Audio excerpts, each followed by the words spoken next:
Paper Time Machine is a book that will change the way you think about the past. It's a collaboration between Wolfgang Wilde, the creator and curator of Retronaut, and Jordan Lloyd of Dynamichrome, a company that has taken the craft of colour reconstruction to a new level. The book will contain over 100 images, chosen and introduced by Wolfgang and restored and rendered into colour by Jordan and his team. So realistic are the results that the decades and centuries that separate us from the subjects of these images simply fall away. It is as though we are standing next to the photographer. We all dream of being able to revisit the past. The Paper Time Machine will make it possible. So a lot of people watching this clip will be in the same situation as me, in as much as they've seen a lot of colorized images online. But your work spoke to me in a different way. Yours was exceptional. What's the difference between what you do and most of the pictures we've seen? So I like to think the difference of what I do really comes down to the details. Reality is essentially built up over many different layers. So some people might do 3-4 layers, I do about 16 to 20. And all of that together then builds up this illusion that it's more real. We'll scour collectors' websites, eBay, whatever, to get hold of these amazing real-life examples of the original artifact.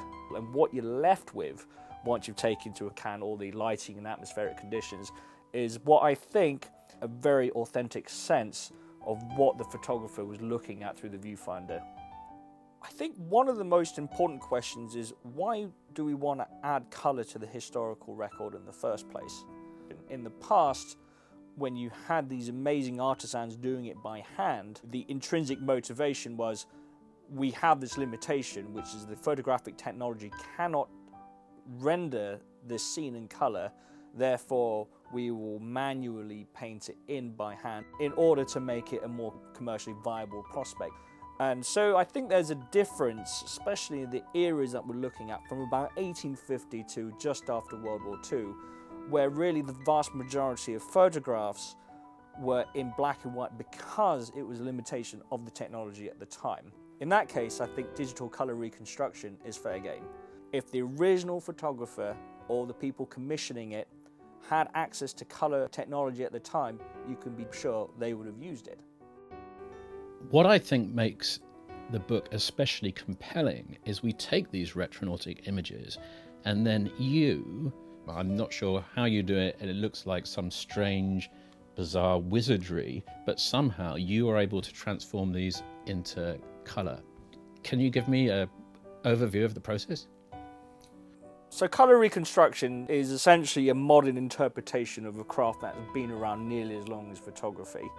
And I think what makes it quite special now is this sort of blend of modern technology with the source material, these original historical artifacts.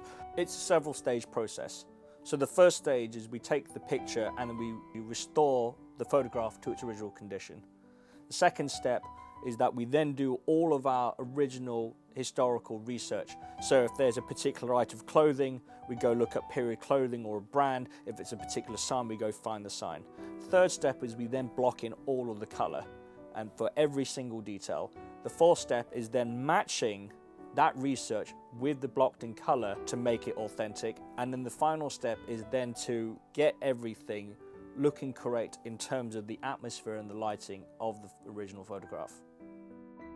When I see your pictures in reconstructed colour, the time is wiped away, and what we see is not a past that is dusty and sepia. We see a past which is technicolor and alive and high resolution and just as real as we are today in this present moment. And for me, I am propelled back in time.